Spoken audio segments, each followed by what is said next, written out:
perfect song for today. Thank you, choir, and thank you, Jordan. Our sermon series that we continue in today looks at each one of those places in Matthew's gospel where Jesus invites all of us to follow. Sometimes it's a simple 2-word invitation, follow me, he says. Other times there's a little bit more attached, where Jesus invites us to follow and gives some explanation of what that's going to mean. Our passage today is more in that latter category. Because today, the question that Jesus seems to be asking, or at least as I would rephrase it and repackage it, is this: where would you go? And how far? How far would you go in following Jesus? And is there perhaps for you a boundary? Maybe it's not a place that you've ever voiced to yourself or to anyone else. Maybe it's not a conscious decision that you've ever made. But is there within your spirit a pause that says, not beyond that point would I go.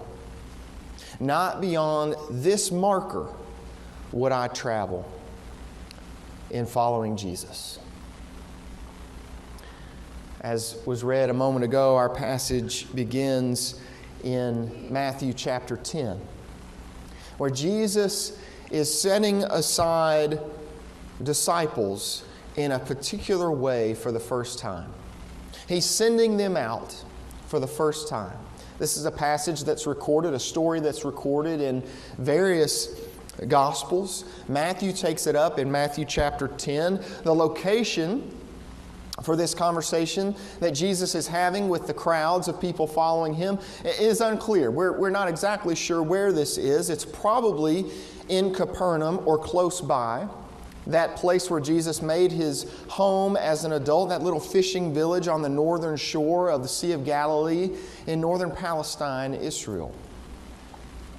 It's probably somewhere close to there because so many of the stories just prior to this have been in Capernaum or in the little communities nearby. But in chapter 16, where our passage ends up today, Jesus and the disciples have gone to a new location. In chapter 16, they've gone to a place north of Galilee called Caesarea Philippi. You may recall that we've talked about that little village before. Caesarea Philippi is the religious retreat of ancient Palestine. It's the Cedar Moor or Glorieta or Ridgecrest of its day, except that anybody from any faith background was welcome. It was a one-for-all religious retreat center.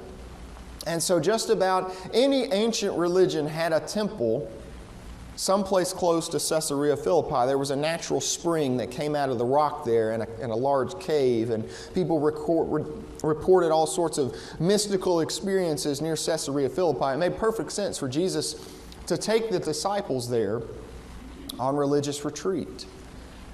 So he sends them out in chapter 10 and gathers them together in chapter 16 to debrief the story.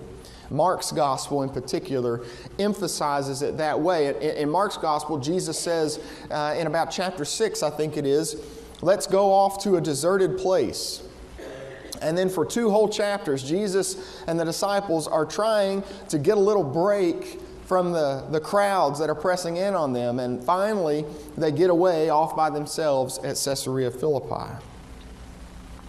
So at the beginning, Jesus is sending them out in chapter 10, selecting 12 special followers whom he designates as disciples, and then sends them out, calling them for the first time here apostles, those who are sent out. This is the first place Jesus calls them apostles.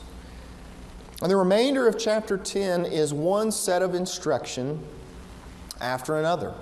As you go, do this. As you are going, carry this perspective. As you minister in my name, carry this outlook.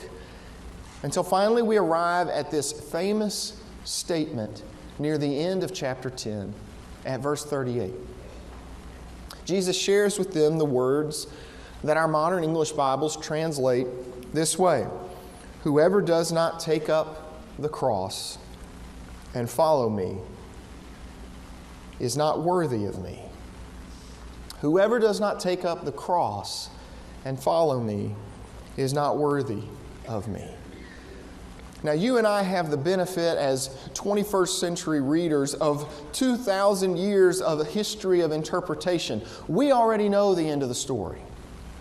We already know that at the end of this journey, Jesus will be in Jerusalem. He will go to the cross. 3 days later, God will bring him back from the dead, victorious over the grave. And that's why we have the blessed assurance. That's why we have our sure and promised hope of the life that follows this one. But Jesus' listeners that day in northern Palestine did not have such an advantage. They did not know the rest of the story. They did not know the story of the cross. They did not know the story of the empty tomb or the ascension or 2,000 years of church history. And so, as I read this text, it seems to me problematic to assume that Jesus' listeners all those years ago would have understood him to be talking here about the cross. And here's why. 3 times in Matthew's gospel, Jesus tells his followers what is to happen. 3 times he tells them the Son of Man will be betrayed, he'll be handed over, he will suffer, he'll be executed, and 3 days later he'll rise again. 3 times Jesus tells them that. And do you know how many times he has already told them about what's going to happen at this point in the story? 0. Jesus hasn't told them yet about his death. Jesus hasn't told them yet about the cross. Jesus hasn't told them yet that he will be a victim of corporal punishment. And so I think the listener would have wondered here what in the world it is that Jesus is talking about. It's a little more complicated. The Greek word that's being used here is stauros, and it certainly can be translated as cross. But there was a much more prevalent, widespread, everyday, run-of-the-mill definition of that term. It was a fence post. It was a stake in the ground. It was a boundary marker. Or if a house was built on stilts, it was the pole that was driven down into the ground to be the foundation of that building. So here's what I think's happening in chapter 10. If Jesus is talking about the cross, his listeners couldn't possibly have understood it yet. They couldn't possibly have understood that he was talking about the cross. Not yet. I mean, after all, if you were in their shoes, how much time do you spend in everyday conversation talking about the death penalty? So if someone were to say to you the word chair, what kind of chair would you think about? Would you think about the electric chair, or would you think about a chair in the worship center or in your living room or at your office or in your kitchen? If someone were to say to you the word drug, would you think about a lethal injection at the federal prison? Or would you think about that little box of pills that sits on the kitchen counter and has a little number and a day associated with it as a reminder of what to take every morning and every afternoon? I think his first listeners would have heard something very different. If you remember that first verse that Pastor Tim read a moment ago, Jesus is talking about family. And he's talking about what faith can do within a family. I was reading on social media this morning a young man, a former classmate of mine, and he was talking about how his decision not to be a person of faith any longer had ostracized him from the rest of his family. Jesus is talking about that very phenomenon in verse 35 and 36 and 37 when he says this is going to turn one member of the family against another one. And then suddenly in verse 38, he's talking about a stake in the ground. Whether it's a fence post or whether it's a cross, he's talking about a stake in the ground. And so here's what I think his first listeners would have heard. I think they heard Jesus asking them, how far would you go with me? Would you be willing to go with me to a place where your family has never gone? Or are you so fixed on the back 40 of your family farm that you've never considered the possibility that my call to you of discipleship might mean that you need to walk out to the edge of great-granddaddy's property and pick up that stake in the ground, that boundary marker at the edge of your domain, and carry it just a little bit further in my name? I think they would have heard him saying, are you willing to choose me even over and against your loved ones? Would you be willing to broaden the definition of family? Would you be willing to broaden the definition of your family land and pick up that family stake, the boundary marker at the edge of your property, and go with me to the ends of the earth, if that's what it took?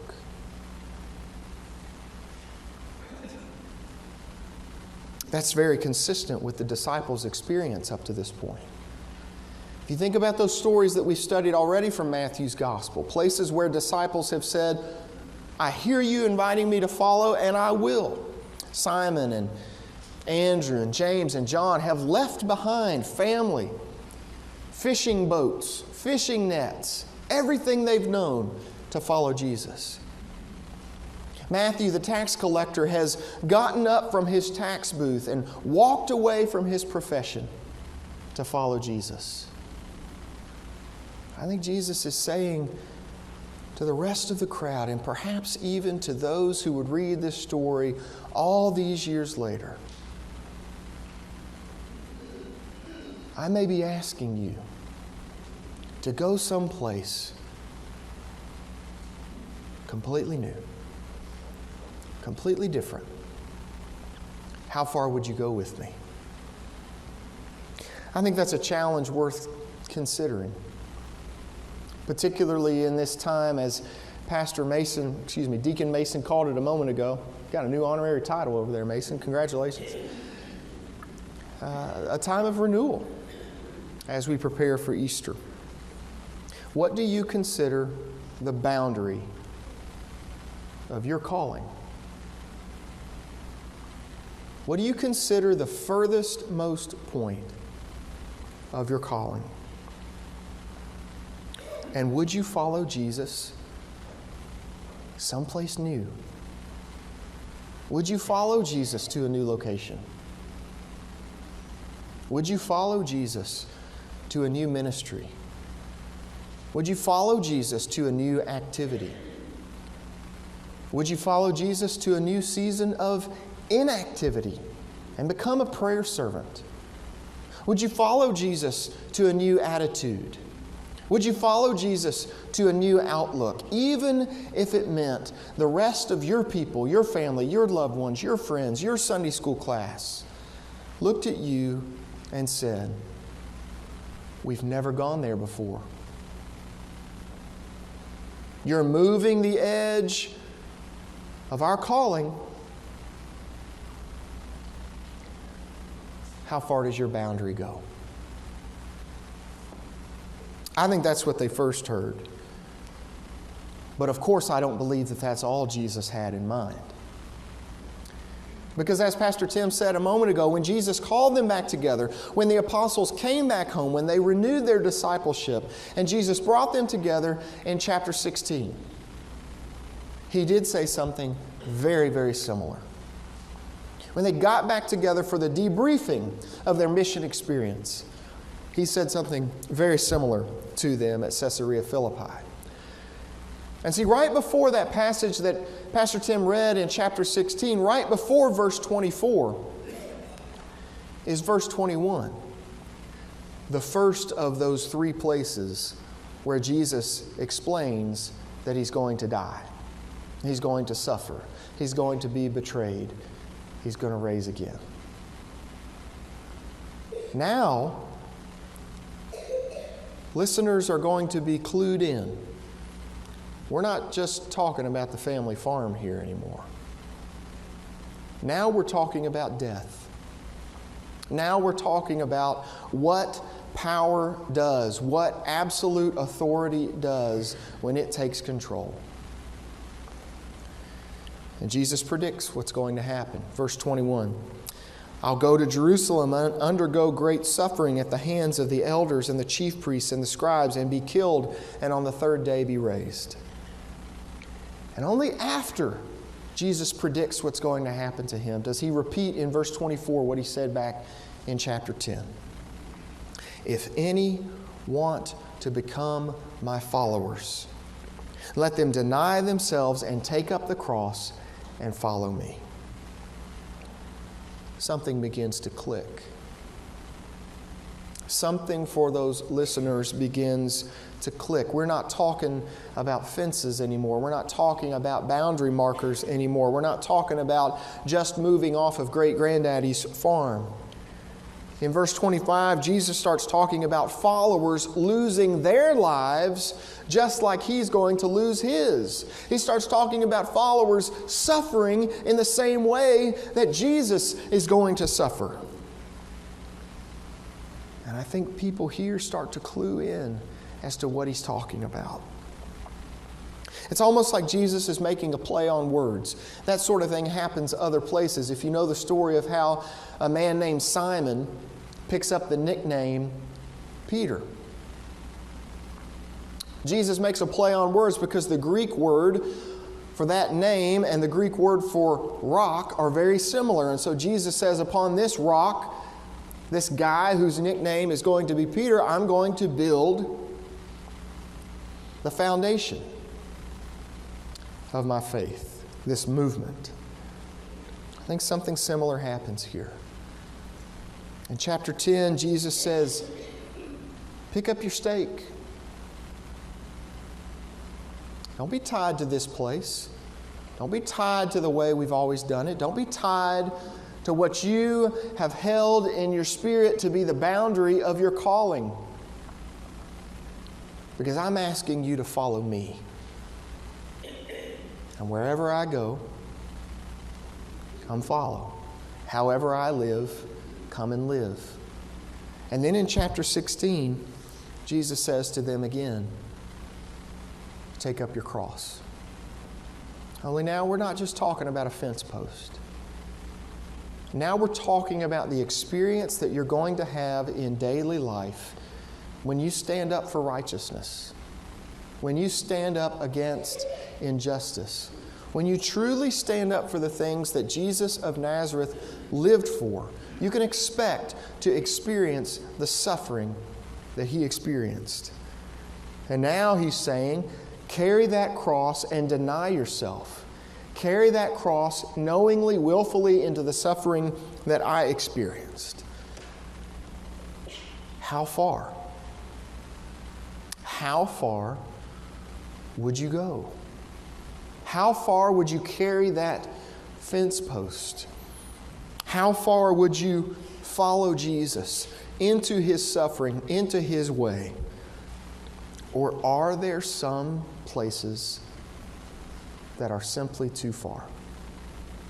Are there some places that are simply off limits for your calling,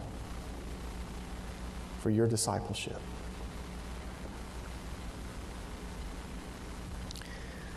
There's a wonderful hymn that many of us in this room grew up singing. And it talks about a journey. The chorus is so wonderful that we sometimes miss the journey that the stanzas talk about. But the songwriter tells us we may not see the end when we start out. But Jesus knows where Jesus is going. And that's where I want to be. This is what the lyrics say. Take up thy cross and follow me, I heard the Master say. I gave my life to ransom thee. Surrender your all today.